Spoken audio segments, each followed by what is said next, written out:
Bonjour à tous et bienvenue, c'est l'heure de la podcast et on va partir sur une vidéo sur Diablo 2 où on va faire un zoom sur les personnages. Donc aujourd'hui ça sera un zoom sur le barbare. Donc à chaque fois que j'aurai terminé le... Non, on va se mettre en cauchemar quand même, hein, faut pas déconner. À chaque fois qu'on aura terminé, que j'aurai terminé le jeu une première fois avec telle ou telle classe, je ferai une vidéo zoom dessus pour voilà, faire office un petit peu de rétrospective par rapport au jeu, par rapport au cheminement, les différentes difficultés, les facilités que j'ai eues avec tel ou tel perso. Comme ça, au moins, pour ceux qui ne jouent pas la classe ou alors qui veulent, comment dire, qui veulent découvrir, etc. Bon, ils ont au moins un premier avis. Et pour ceux qui jouent la classe, je vous invite à laisser le maximum de commentaires. Ça, c'est indéniable. Donc, j'ai terminé le jeu une première fois en mode normal. Donc, ce qui fait que j'ai terminé avec le niveau 34. Donc, à partir de maintenant, tous ceux qui ne jouent pas barbare, vous savez que au maximum, enfin, vous savez que au niveau 34, il est possible de terminer le jeu. Ça, c'est certain. C'est certain. En dessous, bon, si vous avez... Je dis pas que c'est pas possible, bien sûr. Mais si vous avez des difficultés, rassurez-vous, dites-vous que quand vous serez 34, vous aurez la capacité de. Alors bien évidemment, le stuff fait aussi, enfin l'équipement fait beaucoup aussi, mais bon, bon, c'est pas non plus. Enfin, bref, de toute façon, si vous faites le jeu au fur et à mesure, vous aussi, vous aurez un équipement adéquat. Par contre, là, il m'a inversé entre les deux. Là. Bon, c'est pas bien grave. Bon, donc on va continuer. Bon, allez, on va continuer les petites quêtes, hein, pour ceux qui... je suis de retour dans l'acte 1 en mode cauchemar, donc avec une difficulté un peu plus élevée. Donc voilà, ça c'est bien la marque de Diablo, hein. Vous faites le jeu une fois, vous faites le jeu une deuxième fois en cauchemar, et une troisième en enfer. Et à chaque fois, la difficulté est tout autre. Alors par contre... Alors, pendant le mode normal, à quel moment j'ai eu des facilités, à quel moment j'ai eu des difficultés. Alors bien évidemment, donc l'acte 1 s'est plutôt bien passé. Hein. Le combat contre Andariel à la fin s'est très bien passé. Alors moi j'étais parti, on va regarder un petit peu, voilà. Moi j'étais parti sur, alors mais au niveau des compétences. Alors j'étais parti évidemment dans le passif, voilà, j'ai dépensé quelques points, donc pas tout évidemment, quelques points dans les passifs. Franchement, à mon goût, quand vous jouez barbare, n'importe lequel, que ça soit compétences de combat comme moi, ou alors des cris de guerre, bon, ça on va en parler après parce que un petit regret que j'ai. Euh, En tout cas, moi je préconiserais de se, comment dire, de se focaliser soit dans l'une, soit dans les compétences de combat, soit dans les cris de guerre. Alors, vous pouvez prendre un petit peu, un petit peu, hein, mais bon, n'allez pas tout en bas, c'est pas la peine. Moi, pour la peine, voilà. Moi, dans les compétences de combat, ce qui m'a intéressé, alors, la raclée, c'est la première, évidemment, mais ce qui m'a intéressé surtout, c'est la compétence des attaques à deux mains. Alors ça, c'est bien plus rapide. Ça coûte très peu en mana, voilà. Et là, c'est la même chose pour le lancer, avec les armes de jet. Moi, pour moi, le barbare doit impérativement partir avec ça. Impératif. Les passifs, je l'ai dit, ça c'est commun. Après, si vous voulez dépenser dans les cris de guerre, allez-y. Sauf que, bon, moi c'est mon petit regret. J'ai voulu essayer, etc. Hein. Bon, je vais réinitialiser la prochaine fois que je retermine le jeu. Pour la simple et bonne raison que ça ne correspond pas à mon style de jeu. Ça ne correspond pas. Alors, je joue en solo, en multi de temps en temps. Alors bien sûr que les compétences sont liées de la façon dans laquelle vous jouez, hein, évidemment. Voilà. Que ce soit en solo ou en multi, vous n'aurez pas les mêmes besoins. Donc bien sûr qu'en multi, les cris seront largement nécessaires. Parce que ça... Alors déjà, en dehors d'agir sur les ennemis, il y en a certains qui agissent sur les alliés. Voilà, comme celui-ci. Hein. Voilà, prévient d'un danger imminent. Hop, améliore votre défense et celle de votre groupe, par exemple. Pareil ici. Voilà. Voilà. Concernant la vie et l'endurance de votre groupe. Voilà, donc il y a aussi bien des debuffs, que du soutien pour le groupe. Donc ça, voilà, si vous jouez en groupe.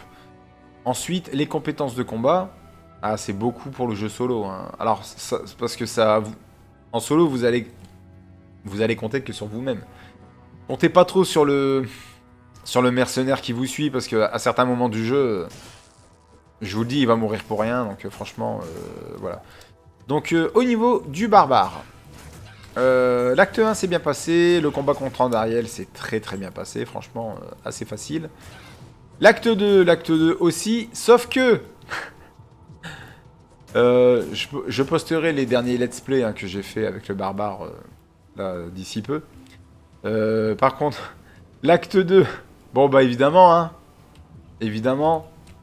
le combat contre Duriel. Je suis barbare, je suis combat au corps à corps. Duriel fait extrêmement mal au corps à corps, tout aussi pénible qu'à l'époque. Ça, c'est la vérité. Oups, là, on se sent un petit peu. Voilà. Voilà. Duriel m'a fait très mal. J'ai dû récupérer mon corps un nombre de fois. J'ai arrêté de les compter. Voilà. Vous voyez ce que je dis? J'essaye de faire le... Voilà, j'avais pris le... J'avais pris les... Comment dire? Les cris de guerre pour aller récupérer le cri de guerre qui hébète les ennemis.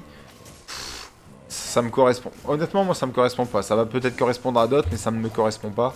Ça va pas, j'arrive pas à jouer avec. Hop, je retourne sur la raclée. Voilà, ça met un coup supplémentaire. Voilà, ça les fait reculer. Donc au moins, ils arrêtent d'être sur moi pendant un court laps de temps. Voilà, et ça fait des dégâts. Et surtout, une raison supplémentaire pour laquelle je vais réinitialiser, c'est que je vais investir voilà, tous les points des cris de guerre que j'ai mis. Donc là, c'est... Bon, j'ai mis que un partout, mais bon, ça fait 3, 4, 5, 6, 7. Bon, voilà, j'aimerais bien les mettre dans raclée aussi. Et raclée ou compétence à deux mains. Parce que vous voyez, compétence à deux mains, regardez tout en dessous. À deux mains reçoit... Alors, à deux mains reçoit du bonus de raclée, plus 10%. 10% de dégâts en plus par niveau. Énorme, c'est énorme. Donc voilà, donc ça c'est mon petit regret de mon... J'ai voulu tester, j'ai voulu tester les cris de guerre, bon... allez, moi voilà, maintenant le barbare c'est clair, ça sera maîtrise, donc dans les armes, donc les armes de jet si vous voulez, ça dépend si vous jouez beaucoup en armes de jet. Et surtout, ici, voilà, améliore la défense, attention, améliore les résistances naturelles, donc voilà tout ce qui est ici en bas à gauche, hein. Résistance au feu, froid, foudre, poison, c'est important, hein. C'est très important, hein. Donc les passifs, je vais me contenter là-dessus. Alors ça, moi j'ai pris H et masse, hein. Alors masse, je vous la conseillerais toujours, pour la simple et bonne raison que si vous jouez à deux mains, gardez une masse dans la main. Pour la simple et bonne raison que vous vous débarrasserez bien plus vite des morts vivants. Voilà, hein, grâce au petit bonus, plus 50% de dégâts contre les morts vivants. 50%, c'est énorme. Bon là, est-ce qu'on a des choses qui ne servent à rien? Oui, ça sert à rien. Hop, on lâche, on fait tomber. Là, hop, c'est pas identifié. Une grosse... Ouh là là là là. Bon sang. Hop, voilà. On va prendre ça vite fait. La hache, on la met là. Bon, donc voilà, concernant les compétences, en tout cas, c'est mon ressenti. Donc je continue mon cheminement. Donc l'acte 2, je vous parlais de Duriel. Bon, qui m'a donné... Il était un petit peu dur. Il porte bien son nom. Mais bon, à l'époque, c'était déjà ça dans le jeu de base, hein, donc voilà. Donc ça, c'est... Ça n'a pas changé. L'acte 3.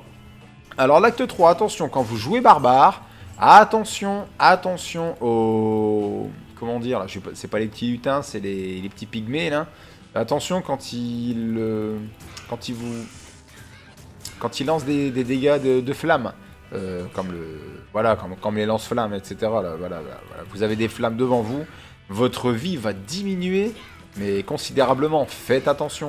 Prenez un mercenaire à distance, ou alors des partenaires de jeu, hein, des joueurs. Hein. Mais bon, là, enfin, le multijoueur, je vais pas tant le commenter parce que, parce qu'il y aura de tout. Il y aura de tout, aussi bien des corps à corps que des soutiens, que des persos offensifs. Ça dépend les builds de chacun, ça dépend le style de jeu de chacun. Donc voilà. Par contre, concernant le jeu solo, parce que oui, il y a encore des gens qui veulent jouer solo, je le comprends totalement, surtout pour une première fois, quand on découvre le jeu. Pour le jeu solo, si vous jouez barbare, prenez un compagnon à distance. Important. Important, important. Notre ami Kane. Ah oui, à ce niveau-là du jeu, je n'ai pas encore débloqué notre ami Descartes Kane. Donc pour identifier, je vais devoir le faire moi-même. Allez, c'est pas grave. Voilà, acheter des petits parchemins. Ok, d'accord. Ok, d'accord. Bon, bref. Donc, oui, prenez un compagnon à distance. Ça vous aidera énormément. Énormément, énormément. Donc pendant l'acte 3, donc les petits pygmées et tous les ennemis qui font du lance-flamme devant vous et qui vous encerclent littéralement, hein, qui vous empêchent de partir. Alors si vous avez investi dans le bon du barbare, c'est bien, vous pouvez sauter. Par contre, bon bref, attention, hein. Attention, donc éloignez-vous, ne vous laissez pas encercler et surtout les lance-flammes font très très très mal. Au niveau du boss de fin qui est Mephisto. Alors là par contre. Alors Mephisto par contre, moi je l'ai fait à distance. Hein. Mephisto fait très mal au corps à corps. Surtout avec les dégâts électriques. Très très très très très mal. Donc. Alors oui, il y a un bug entre guillemets, il y a une technique hein, qui existe depuis voilà, 20 ans maintenant. Vous le verrez dans le let's play de toute façon. Voilà, on va chercher Mephisto. On contourne en vitesse, voilà, il y a la petite rivière de sang, hop, on l'empêche de faire le tour. Voilà, parce que de toute façon, leur radar est linéaire envers vous. Voilà, c'est un vol d'oiseau, faut savoir. Donc, allez pas perdre votre temps à mourir devant Mephisto, c'est pas la peine. Vraiment, pas la peine. Non, vous le coincez à distance. Vous prenez une arme à distance, donc des armes de jet, un arc, une arbalète, tout ce que vous voulez. Alors là, le combat va être long, c'est vrai, mais vous allez tomber à moindre mal. Vous allez le tomber à moindre mal. Alors il vous faudra certainement du temps, des munitions derrière, il n'y a pas de souci. Mais restez à distance sur Mephisto, vous le coincez, vous le faites bugger, et ça sera réglé. On va terminer... Alors attendez, hein, je vais juste terminer avec ce petit équipement. Voilà, il me tarde d'aller délivrer des cartes Kane pour éviter ce petit chamboulement. Donc allez, ça j'en ai pas besoin. Donc on va aller réparer. Oui, réparez bien les équipements avant de les revendre, hein, vous les revendrez bien plus cher. On va les réparer, on va les réparer. Ok, très bien. Vous n'avez pas assez d'or pour ça. Oui, c'est normal, parce que moi, mon or, je mets tout dans le coffre. Alors attention, pourquoi je mets tout dans le coffre? Parce que quand vous mourrez, vous évitez de perdre l'or. Et surtout par rapport à certains combats, sur certains boss, vous allez mourir à un nombre incalculable de fois. Et à chaque fois, ils vont vous taxer, voilà, comme les impôts. Voilà, ils vont vous prendre. Des fois, vous n'arriverez même pas à récupérer votre corps. On va vous tuer sur la route. Voilà, ça vous est déjà certainement arrivé, plus d'une fois. Donc, par contre, attention, si vous le mettez dans le coffre, ne le mettez pas dans le personnel. Surtout pas. Ils vont vous ponctionner aussi. En partagé. Voilà, vous mettez en partagé, c'est très bien. Donc, on prend un petit peu d'or. Enfin, là, en l'occurrence, j'ai tout pris. Bref, on va redéposer ça après. Donc, voilà. Donc, cette arme-là, je ne l'utilise pas, je m'en fiche. Non, j'ai bien mieux, on s'en fiche. Les charmes. Oh, tiens, je vais le garder, tiens. Ouais, même s'il coûte pas, il vaut pas cher, mais... Non, 21 à la défense, 18 au point de vie. Allez, je vais pas cracher dessus. Non, le chien, je m'en fiche. Et ça, je m'en fiche. Ok. Bon, ça, c'est très bien. Donc, on va repartir un petit peu. Donc ça, c'était concernant l'acte 3. N'oubliez pas le coffre. Hein. Partagez surtout. En partagez l'or. Donc, concernant l'acte 3, c'est ok, c'est OP, c'est OP. Donc là, je vais continuer. Concernant l'acte 4. Ouh, l'acte 4. Alors franchement, visuellement, l'acte 4, pour moi, c'est un plaisir. Moi, j'aime bien. J'aime bien. On arrive voilà, à la porte des enfers. J'ai la forteresse de Pandémonium. Franchement, c'est... Non, moi, j'aime bien l'acte 4. Hein. J'ai une petite affinité pour. Par contre, au niveau... Alors, Isual en barbare, franchement, facile. Facile. Très facile. Faites attention quand même, mais voilà, il n'y a rien d'insurmontable. Les déchus, aussi pénibles. On y va, on va chercher le chaman. Voilà, Isual facile. Diablo. Diablo, alors, pour moi, en barbare, avec Duriel, c'est le plus compliqué. C'est le plus compliqué des boss. Grosse astuce, hein. Attention. Hein. Pour Diablo, c'est pareil. Alors, va falloir lui tourner autour. Mais bien lui tourner autour. Parce que Diablo fait des dégâts AOE de flammes. Il vient toujours vous voir sans arrêt. Et quand il se rapproche de vous... Alors, c'est pas le lance-flamme qui fait, lui. Mais c'est la foudre. Et sa foudre fait extrêmement mal. Elle agit comme les lance-flammes. C'est pareil. Petit coup de raclée. Bim. Donc voilà, faites attention sur Diablo. Sauvez-vous, soignez-vous, etc. Ça va, de toute façon, votre combat avec Diablo, ça va faire que ça.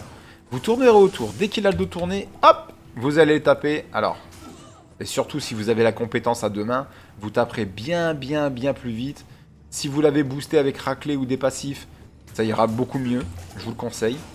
C'est pour ça que les cris de guerre, je les regrette un peu. Bref, c'est pas grave. On va arrêter de dépenser dedans, on va réinitialiser. Donc pour Diablo en mode normal, ça sera ça. Hein, ça sera lui tourner autour. Attention aux dégâts électriques. Et surtout, ouvrez-vous un portail. Ouvrez-vous un portail avant d'aller engager le combat. Comme ça, vous pourrez récupérer votre corps directement à tel endroit. Parce que si vous sortez, et attention, si vous sortez de la cathédrale de Diablo, tous les dégâts que vous avez infligés, si vous reprenez juste un portail relais comme celui-ci, voilà, il sera revenu full life. Mais full, hein. Tout ce que vous aurez fait avant, les potions, l'or dépensé dans les potions, les repas, ça aura servi à rien du tout. À rien du tout. Donc, ouvrez bien un petit épée, voilà, un tome de portail de retour en ville. Voilà, vous êtes dans la cathédrale, vous l'ouvrez et vous allez engager le combat seulement. Et à chaque fois, vous faites pareil. N'oubliez jamais de le faire. Parce que vous serez bon pour recommencer le combat contre Diablo. Donc. Bon, allez, on va reprendre le truc. Donc ça, c'est pour l'acte 4. Et honnêtement, je vous le dis, avec le barbare, une fois que l'acte 4 est passé, l'acte 5, franchement, c'est cool. C'est cool parce que y a pas grande difficulté. Il n'y a pas grande difficulté. Allez, peut-être le combat contre les 3 anciens. Tiens d'ailleurs, je ne me rappelais plus que dans Diablo 2, déjà, à ce moment-là, on parlait de Néphalem. Je vous jure, je vous promets que je ne m'en rappelais plus. Les Néphalem, voilà, pour ceux qui ont fait Diablo 3, vous savez que vous incarnez un Néphalem. Voilà, un peuple ancien, bien plus fort que les humains de base. Bon, alors, là, c'est pas grave, hein, c'est un humain normal, hein, mais, enfin, normal, oui et non, mais bon, vous arrivez à tomber Diablo, Baal, Mephisto, enfin bref, ça reste quand même un bon guerrier. Mais par contre, oui, je ne me rappelais pas qu'on parlait déjà de Néphalem à ce moment-là. Et franchement, je l'ai redécouvert. Donc là, la difficulté avec le barbare pour l'acte 5, donc peut-être ça sera les 3 anciens. Où là, à partir du moment où vous déclenchez un portail... Alors, lui, c'est pas comme Diablo. Si vous mettez un portail, ils vont vous le fermer directement. Mais directement, hein. Donc ça, c'est vous... Et si vous en ouvrez un, hop, eux, ils reset. Voilà. Ils reset directement, ils reviennent à 0. Donc c'est pareil, vous relancerez le combat comme vous avez commencé. Donc bon, bah là, c'est tout. Hein. Engagez un mercenaire. Essayez d'en tomber un maximum en vitesse. Comme ça, quand ils seront plus qu'à 2, ils seront bien plus gérables. Parce que votre mercenaire va tomber, il n'y a pas de souci. Hein. Ça, c'est certain. Engagez... Enfin voilà, si vous avez tombé un des 3 anciens, les 2 autres à gérer, je dis pas que ça va être tout facile, mais ça sera bien plus gérable. Et ça sera bien plus abordable. Et je vais terminer là-dessus. Le combat contre Bâle...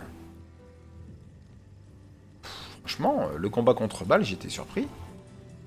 Alors Bâle, oui, Bâle fait des dégâts, etc.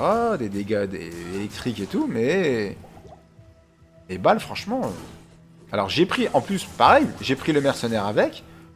Le mercenaire, franchement, il est pas mort tout de suite, hein. Il meurt pas à la seconde, hein. Ça va. Hein. Et il vous aide énormément. Il vous assiste énormément. Et vous, franchement, votre barre de vie, en tant que barbare, elle est énormément gérable. Franchement, c'est pas Diablo ou Taillot, on se sauve, ni Mephisto. Hein. Bâle, franchement, cool. Vous êtes barbare, vous affrontez Bâle, franchement, vous pouvez y aller en bombant le torse. Hein.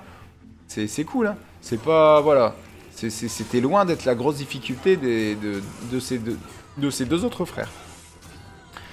Donc voilà, donc arrivé ça, bah, une fois que vous avez tombé Bâle, vous avez la magnifique cinématique de fin de jeu, où, voilà, où vous voyez Tyrael en train de détruire la pierre monde. Et là par contre c'est une des plus... Pour moi c'est une des cinématiques les plus magnifiques du jeu. Donc voilà, donc concernant le zoom du barbare, bah, ça touche à sa fin.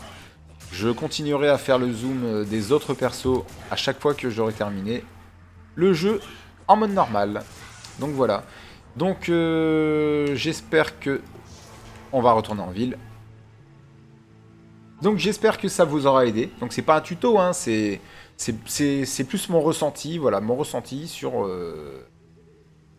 voilà, sur le cheminement des 5 actes avec le barbare. Donc n'hésitez pas à partager le vôtre si vous aussi vous faites partie de ceux qui ont déjà terminé. Enfin, déjà, moi j'ai mis un peu de temps parce que j'étais un petit peu occupé à droite à gauche. Mais ceux qui ont fait le genre avec le barbare, laissez les commentaires. Ceux qui ne l'ont pas encore fait, j'espère que la vidéo va vous indiquer un petit peu. Si vous aimez la vidéo, mettez un pouce bleu. Et surtout, si vous aimez ce que je fais, abonnez-vous, ça m'aidera énormément. Sur ce, bon amusement, salut!